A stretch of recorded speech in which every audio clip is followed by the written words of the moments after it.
வணக்கம். Hitech news TV செய்திகள். சென்னையில் சைதாப்பேட்டை பகுதியில் மா. சுப்பிரமணியன் அவர்கள் வாக்கு சேகரிப்பில் ஈடுபட்டார்.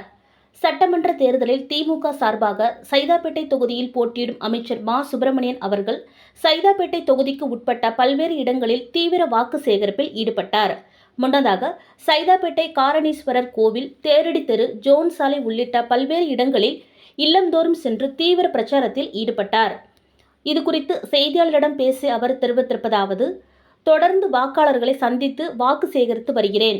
சைதாப்பேட்டை தொகுதியில் உள்ள 2.7 லட்சம் வாக்காளர்களை தனித்தனியாக சந்தித்து வாக்கு சேகரிப்பதற்காக திட்டமிட்டு இருக்கிறேன்.